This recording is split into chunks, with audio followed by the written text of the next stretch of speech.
Hello friends. Welcome to Current Affairs Review. Topic for today's video is green hydrogen, fuel of the future. Hydrogen is produced by various techniques that are powered by the energy generated from various sources like natural gas, nuclear power, biomass, renewable sources like solar power and wind, etc. Depending upon the type of energy involved in its production, there are multiple types of hydrogen. Grey hydrogen, blue hydrogen, green hydrogen. Adhering to the Paris deal, many countries are committing themselves to decarbonize their energy markets and have announced timelines to reach self-declared targets. Fossil fuels should give way to renewable sources like green hydrogen, etc. Apart from its environment-friendly nature, green hydrogen boasts of accruing a plethora of other benefits with respect to fossil fuels, like it helps to tackle climate change, have numerous sources, renewable and bountiful in supply, unparalleled efficiency and versatility. Hydrogen and energy have a long shared history, powering the first internal combustion engines over 2 centuries years ago to becoming an integral part of the modern industries. The International Energy Agency, IEA, has identified 4 value chains that offer immense opportunities to ramp up the hydrogen market, like industry, transport, domestic purposes, power generation. Despite its innumerable advantages, green hydrogen still constitutes only 0.1% of the total hydrogen production, IEA. Reasons behind such discrepancy: higher initial costs, where the report Global Hydrogen Review released by the IEA states that the cost of producing green hydrogen currently ranges between $3 and $8 per kilogram. Another is storage nuances, where storage is riddled with several challenges, like the requirement of high energy to compress hydrogen, higher temperature and pressure requirements to store hydrogen. Transportation and distribution is yet another discrepancy, where the common methods to transport hydrogen are pipelines, high-pressure tube trailers, and liquefied hydrogen tankers. Hence, the existing network of natural gas pipelines cannot be directly used to transport green hydrogen due to the risk of embrittlement. Lastly, issues at end use were lack of monitoring systems that keeps a tab on performance and health of hydrogen systems further compounds the challenges.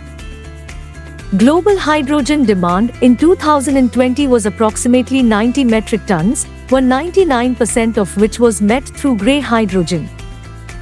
While only less than 1% of hydrogen is coming from renewable sources, which aggravates demand-supply gap for green hydrogen in global market. Despite these dismal figures, IEA projects that 18% of the global energy needs would be met by green hydrogen by the year 2050, whereas Goldman Sachs pegs it to 25% by 2050. Countries like Saudi Arabia has vowed to power its futuristic under-construction $500 billion megacity called NEOM through green hydrogen. Germany has already allocated the largest share of its clean energy funds to green hydrogen, and Japan has constructed one of the largest hydrogen projects near Fukushima. International Renewable Energy Agency, IRENA, reckons that green hydrogen would become cheaper than its counterparts by mid-2030s, and it may happen even earlier in countries like India, Brazil and China. The concern for climate change, Paris commitments, and the ever-fluctuating global oil prices have cumulatively forced India to look for alternative renewable sources of energy. Solar energy industry in India has still been in a nascent stage and relies heavily on Chinese imports. So, the government has decided to take green hydrogen on board to meet the energy demands. In 2020, India produced 7 metric tons of hydrogen, almost all of which is grey hydrogen. IEA reckons that India's demand for hydrogen in 2030 would swell to 11 metric tons, with the fertilizer industry taking up the lion's share of the demand.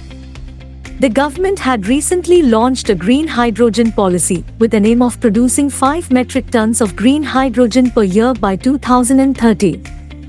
Prior to this policy, India initiated an ambitious national hydrogen mission in 2021 to turn India into a global hub for green hydrogen production.